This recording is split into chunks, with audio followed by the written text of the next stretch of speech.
Hi everyone, this is Spuggyhawk and welcome to episode 6 of Turtle Time. In this episode, we'll be sorting out the automated production of charcoal. There are a couple of things I'd like to do before getting started.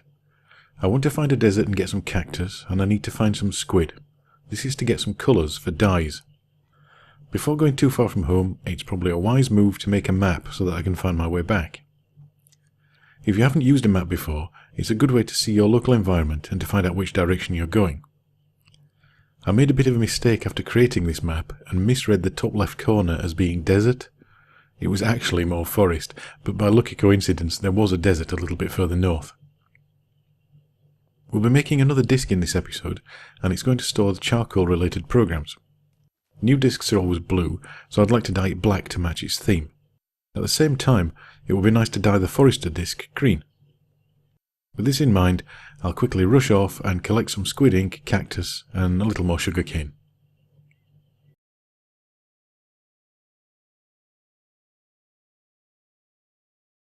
Now I'll get on with making the equipment that we need for this episode, and then I'll explain a bit more about the plan. We'll start with another disk drive. That's 7 stone and 2 redstone. Then we'll build a computer using 7 stone, 1 redstone and a glass pane. And to build a turtle we need a chest too, so I'll build one of those.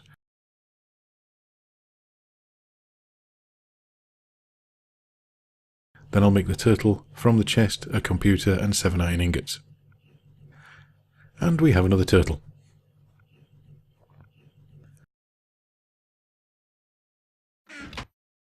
I'll cook a piece of cactus to get some green dye. Now we've got the dye, I'll go and get the disc with the Forester code on it so that we can colour it.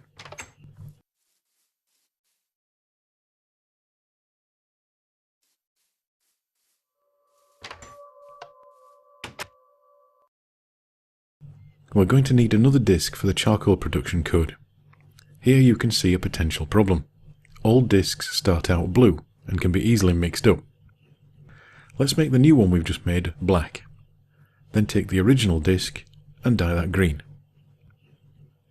Coloured discs make them easily identifiable, but we can also label them.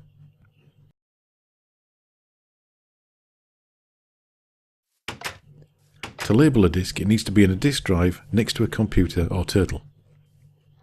In our case, you can see the disk drive is to the right of the turtle. Put the disk in the drive, then open up the turtle interface and type label set right Forester. This will label the disk in the drive to the right of the turtle, with the text Forester. And when we hover over it, the tooltip will show the label. Switch the Forester disk for the black one, label this one charcoal, then put the Forester disk back in the drive.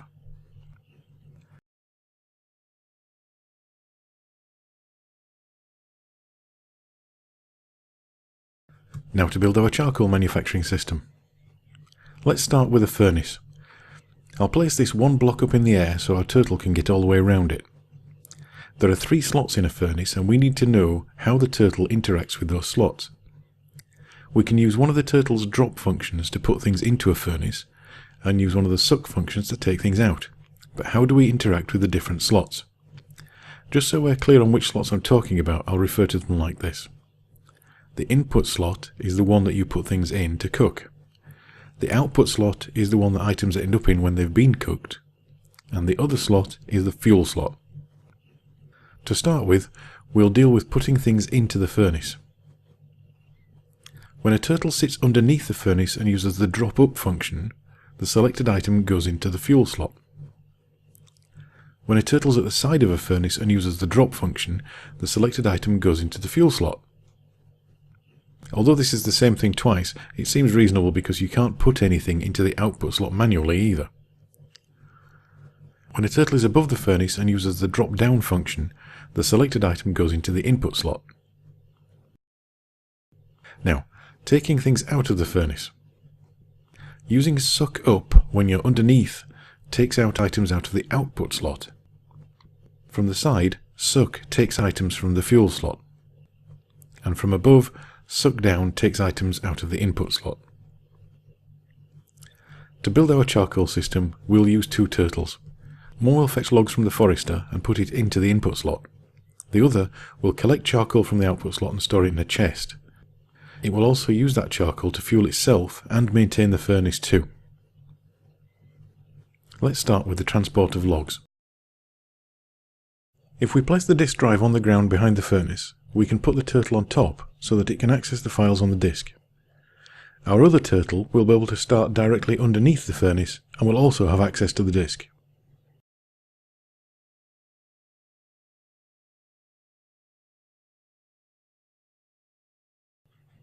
I'll create a new file called log collector and add the name of the program as a comment as usual.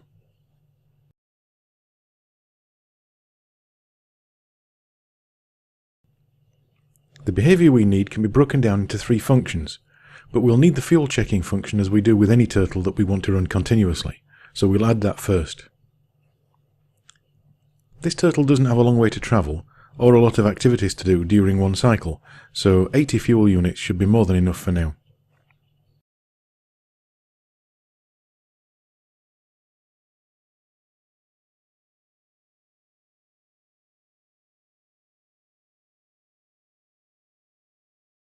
So the three functions I'm thinking about for this turtle are: collect logs. This will go to the forester's chest, pick up logs and bring them to the furnace. Fill furnace. This will drop logs that we've collected into the input slot of the furnace. And go home. This will move the turtle back to its starting position. We'll also need the usual main program to call those functions whilst the turtle has enough fuel to continue.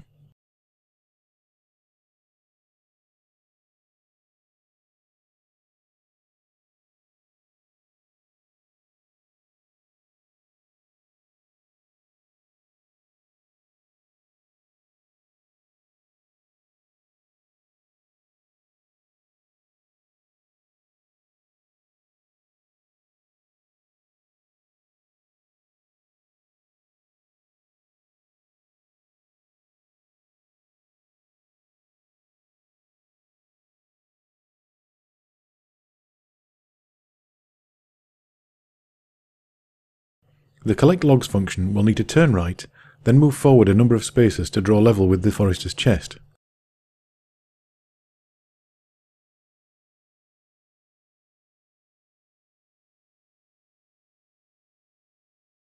That will be 1, 2, 3, 4 spaces.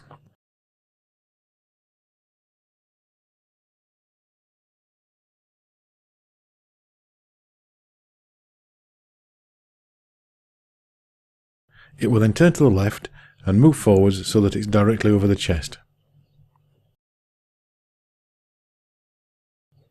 It can use suck down to collect logs, but we want to make sure that those are going into slot 2. We need to drop these logs into the top of the furnace, so we'll move up to be 1 block higher than the furnace, turn to the left to face the furnace, and then move forwards 4 spaces to be directly above it.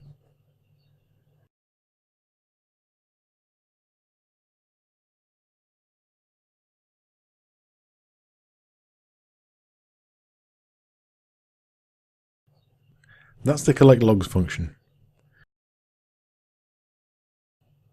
Fill furnace will try to put all the logs that the turtle is carrying in slot 2 into the furnace.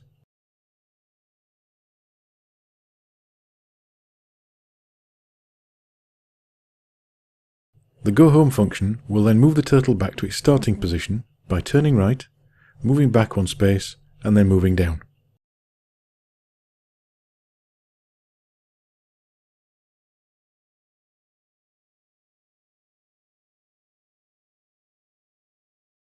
This turtle is dependent on the forester, so just as the forester needed to pause between runs to let trees grow, the log collector should also pause to give the forester a chance to harvest some logs. We can start with a delay of 180 seconds, or 3 minutes. If necessary, we can adjust that later. Put some charcoal in slot 1 and let's try that out.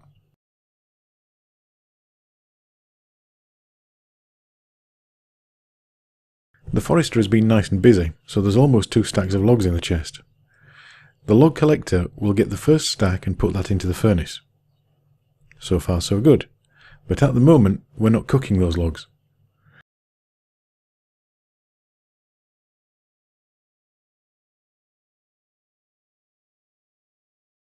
After 3 minutes, the log collector is off again to get some more logs.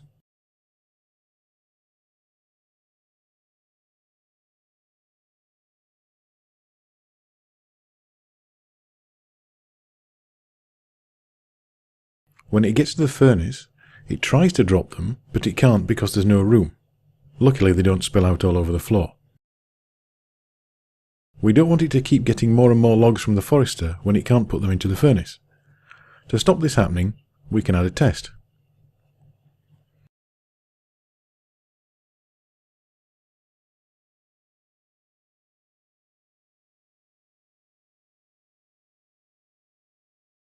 Before the turtle goes to fetch more logs from the forester, we'll check whether it's already holding onto some from last time. If there's anything in slot 2, then we don't want to go and get more logs. We should just drop what we've already got into the furnace and then go back to waiting. If slot 2 is empty, we'll go and get logs from the forester as normal. In the case where we're holding onto logs from a previous run, the if condition will be false, so we can add an else statement and do that block instead. So when getItemCount2 is 0, it will collect logs, and when getItemCount2 is not 0, it will move to the furnace.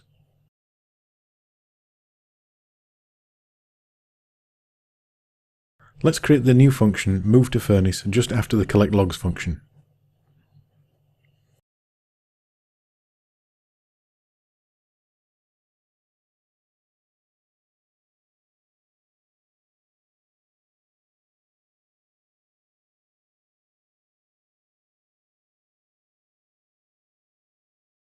But there's a slight problem. The goHome function is expecting the turtle to be facing in a different direction, so it wants to turn right. We could fix this by making the turtle turn left in our new function, but the only reason to do that is because of this problem. It would be better to do the turn right as part of the collectLogs function instead of the goHome. Let's update the code and put the turn right at the end of the collectLogs function and delete it from the goHome function.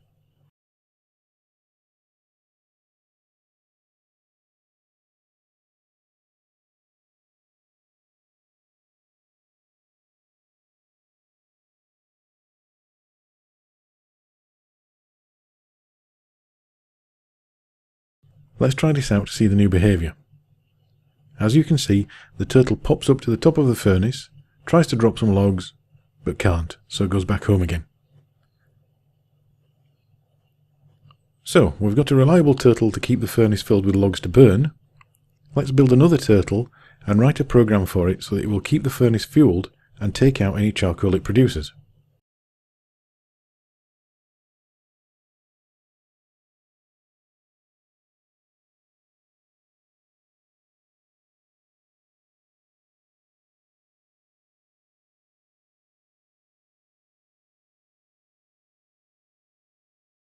If we place the turtle directly below the furnace, facing the charcoal storage chest, then we can get the turtle to manage the furnace without moving.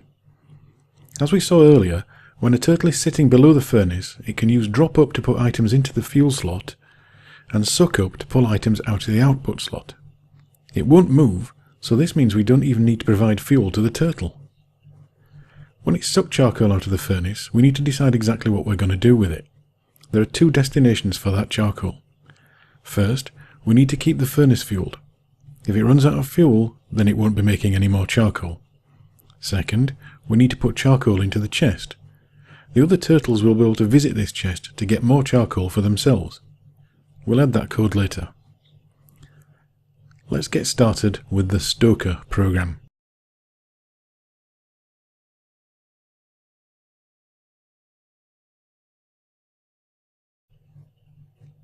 There are only a couple of things this turtle needs to do. Pulling charcoal in and dividing it between the furnace and the chest. We can get this to loop forever. We'll create two functions and add a delay again. The delay isn't strictly necessary, but it will prevent the turtle from pointlessly repeating the functions hundreds of times whilst the furnace is working.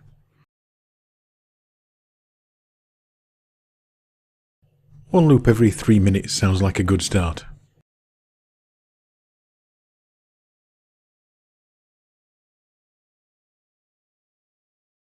So, for the extract charcoal function, all we need to do is suck the charcoal into slot 1.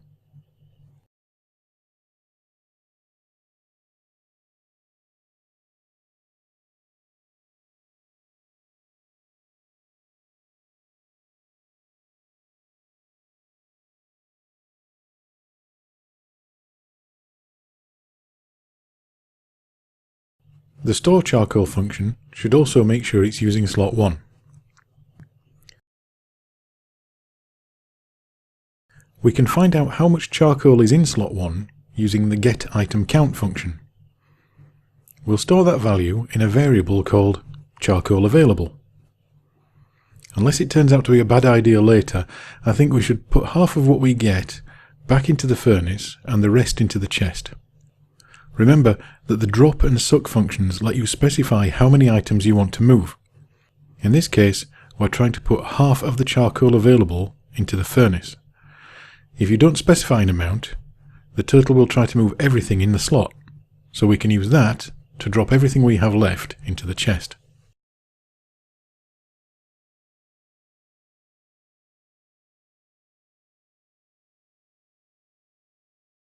Save this and make a backup. This turtle sees the disk drive as disk 2. Note that if I copied the Stoker program to disk, it would create a copy of the program called disk on the turtle itself.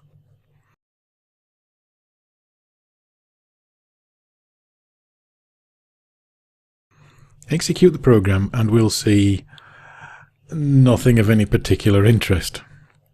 The turtle doesn't do anything visible for this program, so it's difficult to know what's going on.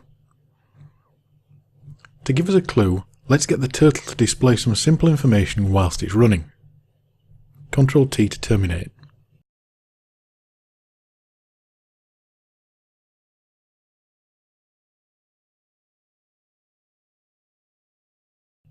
The sleep function stops for 180 seconds.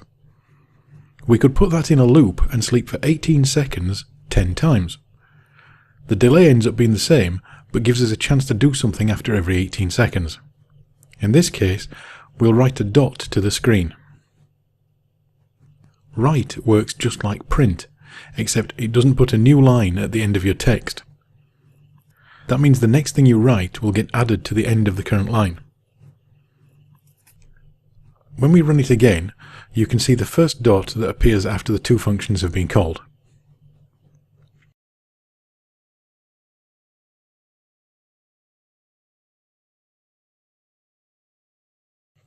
The furnace is never going to do anything unless we give it a start.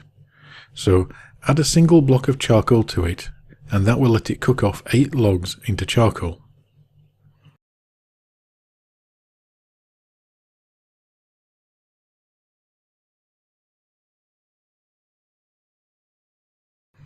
If we check back with the stoker, we can see 7 dots.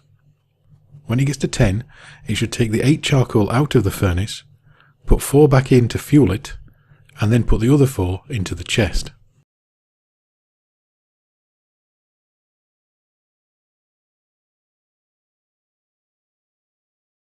As you can see, the charcoal's been removed, the furnace was refueled, and the chest now has 4 charcoal in it.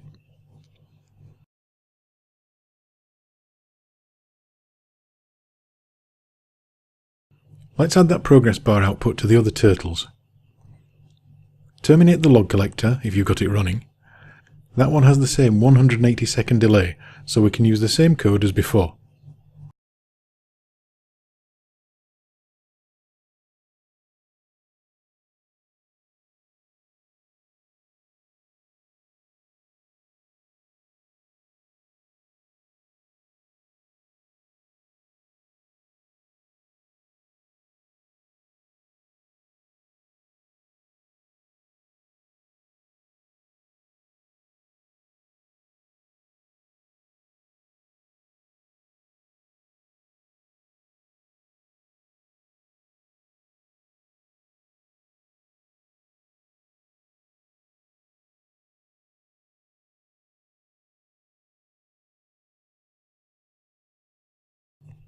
Terminate the Forester if that's running.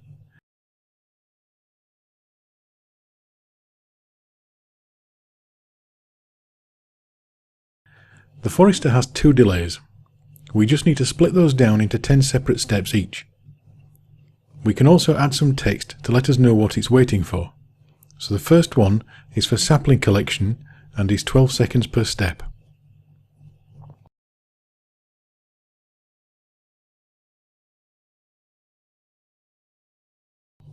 After it's done that, we need to add a new line for the next message. To do this, we can just use an empty print instruction.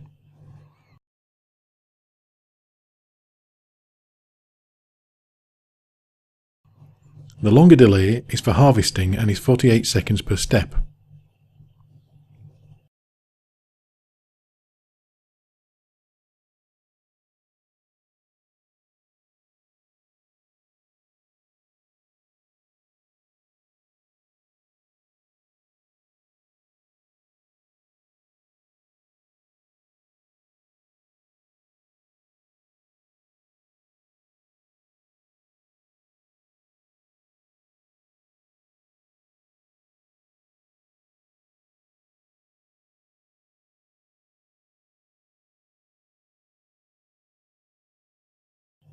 I'd better add a print to the other 2 programs too. As I thought, the stoker had run a second time, but the progress information is now just a mess. Let's interrupt that and add a print after the progress bar loop.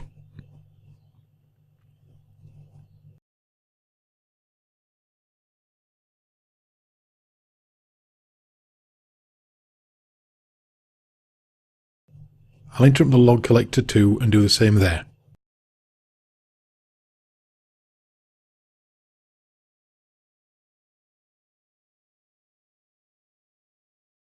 One final thing I'll do before finishing this episode is to get the Forester to get charcoal from the chest when it needs it. In the check fuel function, we can check to see if the turtle has less than 4 charcoal left for fuel in slot 1. If it's got less than 4, then we can call a function to go and get some more.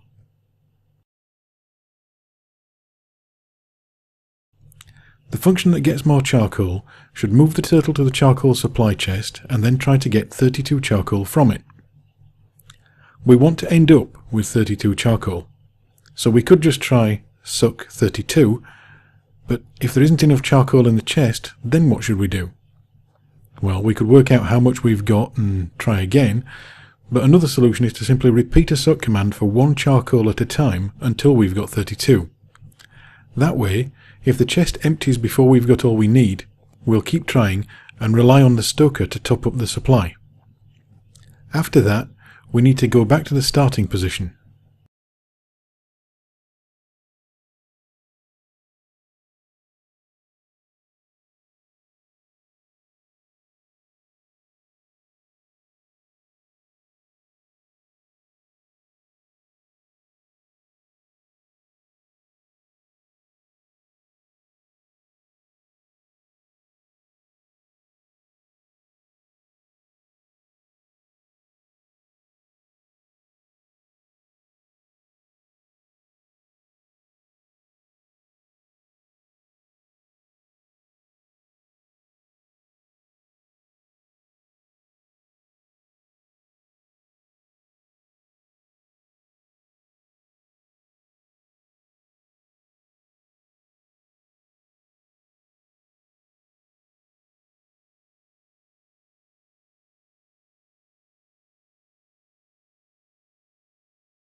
I'll leave it to you to work out how to do the same thing for the log collector. That's all for today. Thanks for watching, and see you next time.